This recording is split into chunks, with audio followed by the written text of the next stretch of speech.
Police are investigating an explosion at a suburban home in North Austin. Part of the investigation is what was the cause of the explosion.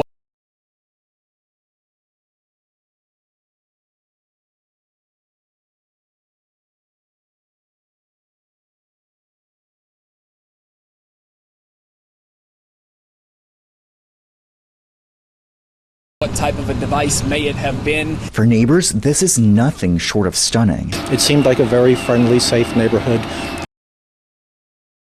24 years ago, and it was one of the major reasons I chose to move into this neighborhood. Police started getting calls about a loud explosion and a possible victim right before 7 Friday morning. He collapsed right there. So about 3 feet in front of his front door. About 3 feet in front of his front door. Anthony Stefan House was bleeding from his face, had shrapnel in his chest, and both of his hands were nearly blown off. Was the victim able to tell you anything? No, he wasn't even responding to his name. His eyes were open, but he looked glazed over. Officers found a man who was badly hurt. APD units arrived on scene, and again, it was apparent that we had an explosive incident that had occurred. We'll check back with you. Now to breaking developments out of Austin, Texas, where authorities believe 3 explosions just in the past week and a half are all related. We are following breaking news in East Austin. One person is dead and another injured after a package exploded at a home this morning. KVU's Jenny Lee joins us live from the scene with what we know right now. Lots of people are voicing their concerns tonight in Austin after deadly explosions that have made national headlines. Today, someone else did the same thing this morning in East Austin.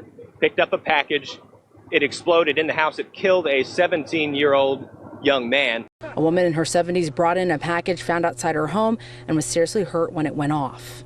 Based on evidence that we have at this scene, as well as at the other 2 scenes where we've had these explosions, this evidence makes us believe that these incidents are related. For a possible serial bomber in Austin, Texas. Desperately chasing a suspected serial bomber. Watch out for an apparent bomber on the loose. This is the home where the first bombing occurred back on March 2nd. You can see the impact, the power ripping right through this wall, blowing out the door. Gail, good morning. So this is where Mr. House was injured in that explosion. You can see the damage there. The door is boarded up. It's unclear if it was blown out. And neighbors told us they actually found shrapnel in this wall.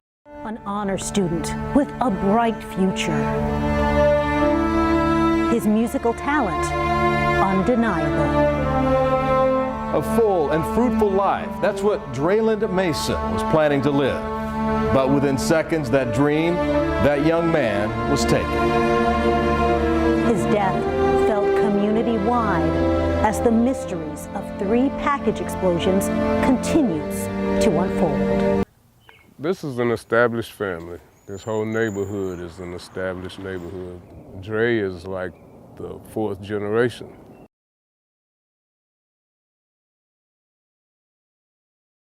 Neighbors, this is nothing short of stunning. It seemed like a very friendly, safe neighborhood 24 years ago, and it was one of the major reasons I chose to move into this neighborhood.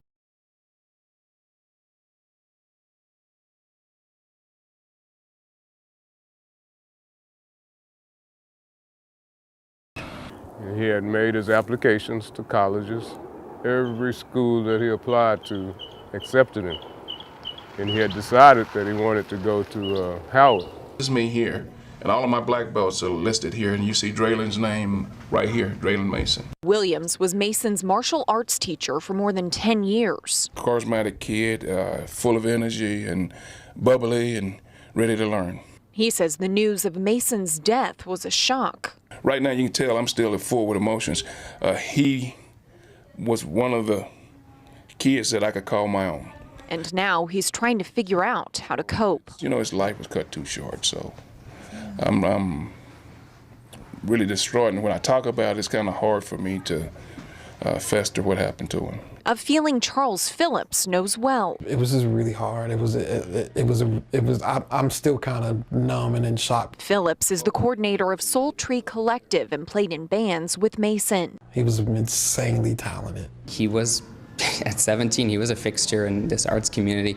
He's played in half the venues of the city. Patrick Slevin is the director of Austin Sound Waves, a program through the Hispanic Alliance, and says Mason was a leader there too.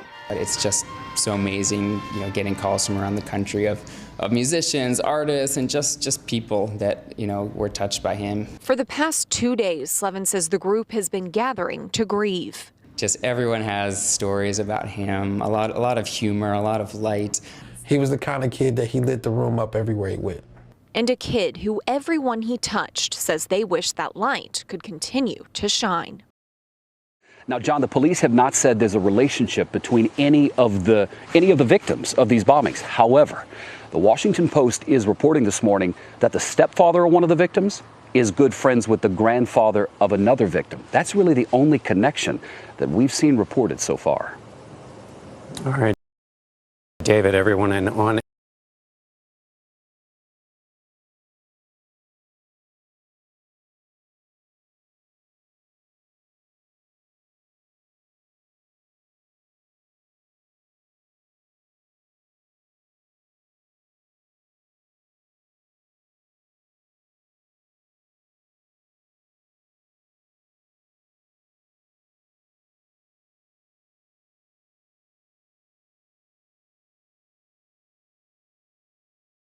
It's the question everyone's asking. Are you randomly picking people, or do you have a vendetta against them, or what is it? Friends of the Mason family trying to make sense of the package bombs left on 3 different porches.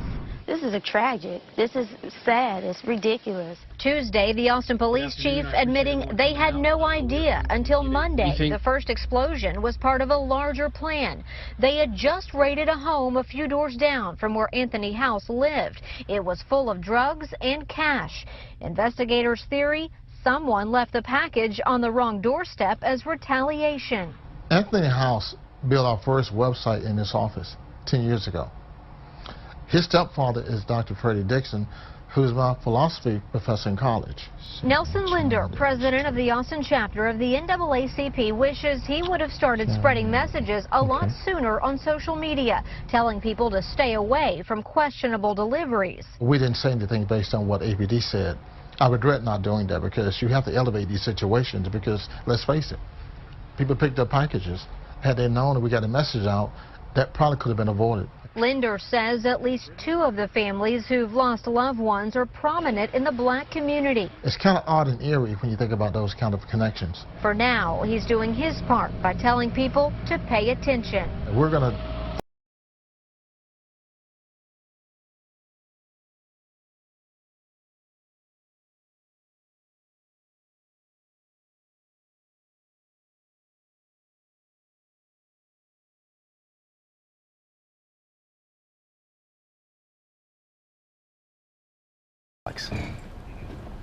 Hey, good morning, George. Federal investigators have been here through the night. Authorities say these packages were not delivered by mail, but instead left there by a suspect they are now desperately trying to track down. And from what I'm told, predominantly Hispanic are telling me they are completely in shock and just scared, saying this could have happened to anyone here in this neighborhood.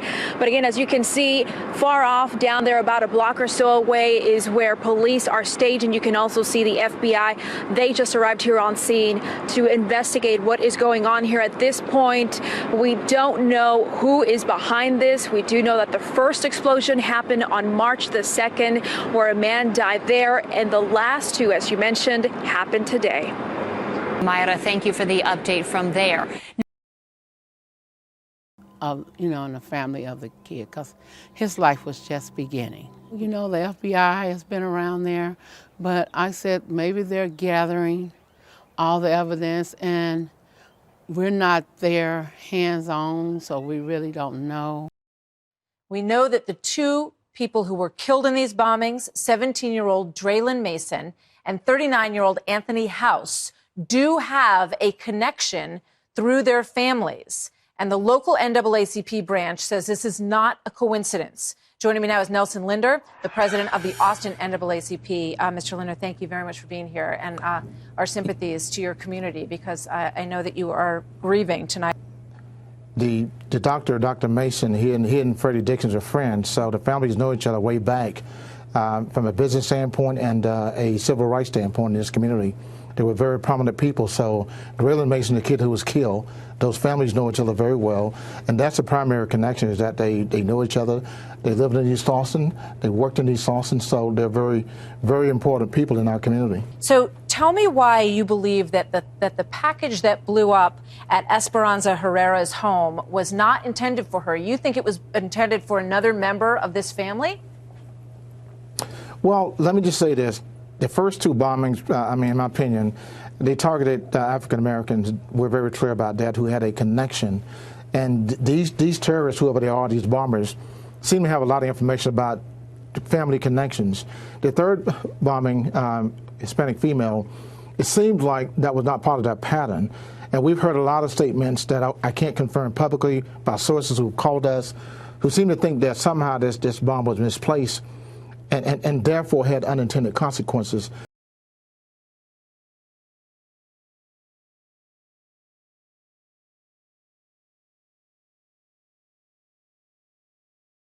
Devices also had some sort of a safety switch, meaning the bomber could handle the packages without detonating them.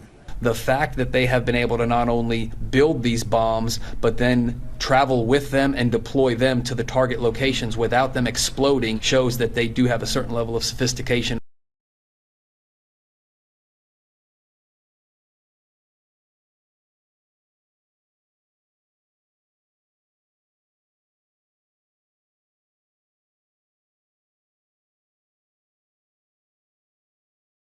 Oh, Bill, right now, police in Austin briefing reporters on the investigation. So far, police say there is no obvious family connections or other ties between the three victims. Now, when it comes to a motive, there are two theories being investigated. One is that the explosions were racially motivated. All three victims are minorities, two of them African Americans, the other Latino. The other theory is that the explosions are somehow drug-related.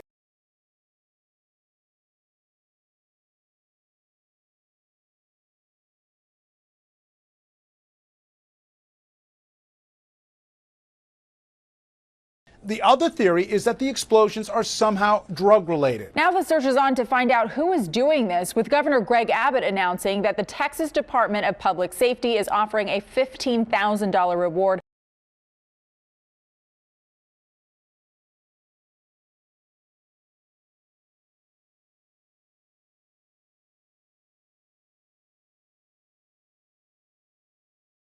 Governor Greg Abbott announcing that the Texas Department of Public Safety is offering a $15,000 reward. The reward for any information leading to an arrest in this case, now up to $65,000.